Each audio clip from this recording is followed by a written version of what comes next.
Yes mwana. Kwanza mariko masupa. Ma 600. So Miami yama. Dola. Yes, another. Ini kutenga kutenga. Bati pane nyanda utera nene. Ingondibata moyo so. Mina mumbozvona. Chiko mwanangu wadiko mwana. Mumbozvona zvikuita seviki novachivhayo. Zvino zvavari kuita ka zvinokatyamadza zvikuita seviki nochivayo. Vari kutengera maartist mota, kunyange vanoita zvemadhirama chichichi. Vari kuwedzera vanazvo vari kupa vasina vachingosimudzira. Saka imanje kundinetsa manje ndekuti mari yacho yazokwanisa pana achivhayo. Mwanangu chimwe nechimwe chine nguva yacho. Iwe haurwadziwe nezvinhu zvekuti uyu abatsirwa na wikinero waakurunzwa kumoyo wako uri kurwadza. Ayiwa chimwe nechimwe chine nguva yacho ende panoitika chinhu pese vanhu vanotaura zvakawanda.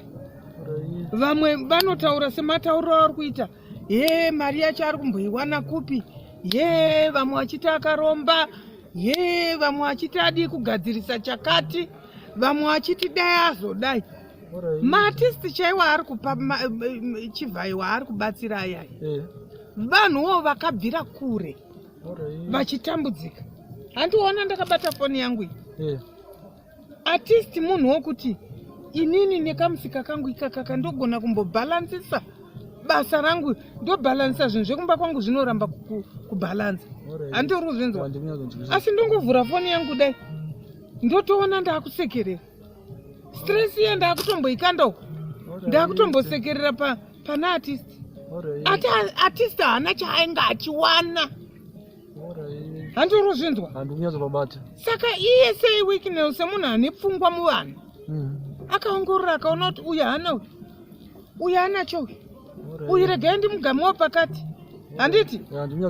Saka iwe ugodoke nekuti nhingapiwe. Iwe yako nguva ichakwana neimwe nzira. Ende iwe ugodoke futi kuti dai agadzirisa chakati, dai azenge afidha pakati. Ayiwa.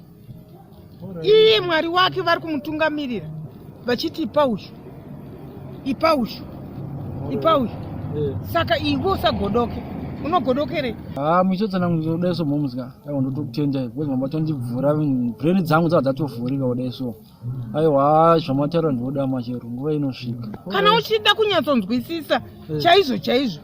Uri kuda kunyatsonzwisisa nezvachivhayo munhu ari free hysteric.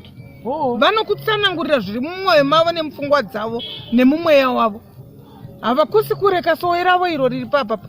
Handiri kuvaonavo. Munhu uyu ndotokwanisa kutomuona. Vanotaura nevanhu avo. Inini madzibaba nguva dzepfumba medzi dzakwana. Chiregedzai ndiye. Aiwa tinotenda mukuru wangu nekutishanyira pano pasuwe ramadzibaba mhozi. Maita henyu. Aiwa ndinotenda.